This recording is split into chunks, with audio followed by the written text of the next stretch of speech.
as I mentioned last week, DJI Mm-hmm. had their little event. It's not really an event anymore. They just like released the product on their website and that's about it. Right. So the new product this time around is a new drone again called the DJI Mavic 3 Classic. Now Okay. you're wondering, Okay. they already have a Mavic 3. What's different? Mm-hmm. We're going to go through that. So we get the same camera. It's the 4/3 or 1 1/3 inch sensor from Hasselblad. Not bad. Mm-hmm. It's 20 megapixels, 12.8 stops of dynamic range, 12-bit RAW.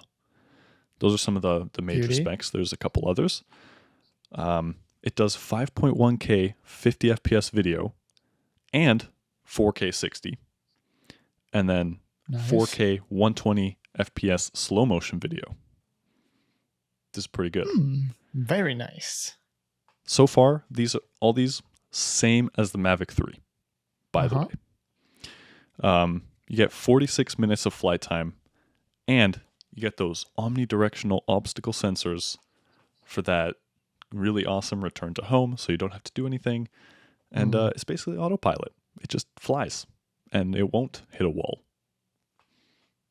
Beautiful. That's what we like. So it's also 895 grams. That's very important, especially in Canada, because you need a license for that. Mm-hmm. So those were some quick specs. Mainly, or I'm going through this really fast, mainly because it's the same. It's the same as the Mavic 3, right? We kind of already know this drone. Mm-hmm. The price is the biggest difference here. We've got Okay. $1,449 US. Now, compared to the Mavic 3, the Mavic 3 is more expensive, coming in at $1,899 US. So quite a bit more. Okay. Yeah.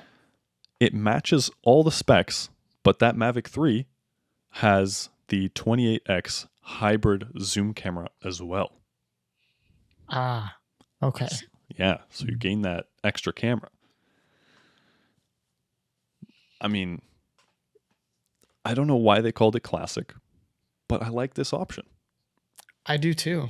Yeah, that's very nice because not everyone will need that second camera, that zoom camera, but they might want everything else that's, in that drone. And now that's an option. Yeah, I mean, it's a pretty significant discount too. Like $400 off and you're pretty much just losing that camera. That's not bad. No, that's pretty good. 400 US too, so that's even more for us. For us, that's even more. Yeah. I mean, I guess the price is also more than $1,500, but yeah, it's more of a discount too. So there you go. That's a pretty good option. Again, in Canada, at least, you're still gonna need that license to fly this pretty much anywhere. Yeah.